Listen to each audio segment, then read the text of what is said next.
Monsieur le Président, chers collègues, la mise en concurrence du réseau national était déjà, selon nous, une erreur. Perte de souveraineté sur un secteur stratégique qu'est le transport de marchandises et de population. Les tensions que nous traversons actuellement nous montrent qu'il ne faut pas sous-estimer l'impact d'une dépendance étrangère dans certains secteurs clés de notre économie. Imaginez si une société étrangère, partie prenante d'un conflit, avait remporté une partie du marché du transport en aura. La mise en concurrence du réseau régional est une récidive. Ce nouveau pacte ferroviaire signera la fin de notre souveraineté et de notre indépendance en matière de transport. Nous avons déjà du recul et nous savons ce que peut donner la mise en concurrence dans de nombreux pays. Elle peut faire dérailler le service public. L'Angleterre en est un exemple.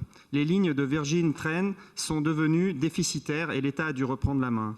Les usagers ont subi des surcoûts, des retards, des problèmes de sécurité et des dysfonctionnements liés au saucissonnage de l'exploitation en une multitude de compagnies privées.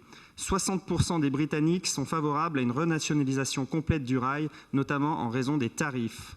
La Deutsche Bahn, pour reprendre un autre exemple, est née de la fusion des opérateurs est et ouest allemands en une société anonyme de droit privé entièrement détenue par l'État fédéral.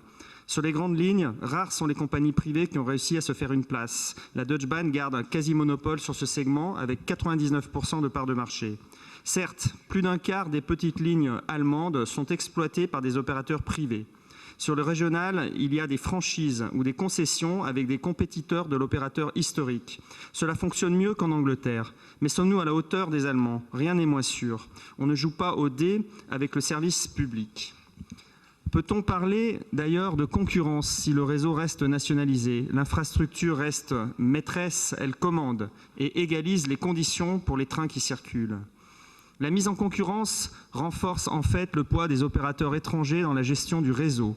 Ils sont souvent, ne soyons pas naïfs, des filiales d'opérateurs publics étrangers, ce qui serait une sorte de mainmise sur notre réseau par des entreprises étatiques étrangères, un non-sens dangereux. Avant d'entreprendre une mise en concurrence hasardeuse à marche forcée par l'Union européenne, l'Europe ferait bien, par exemple, de s'occuper de la séparation des réseaux ferrés transeuropéens, de transport des marchandises et des voyageurs. Nous ferions mieux, par exemple, de rouvrir la ligne rive droite du Rhône côté Ardèche, fermée pour compenser la fermeture du pont de Condrieu pour une durée de 3 ans, qui va obliger les usagers à faire un détour par Romorantin-Vaugris.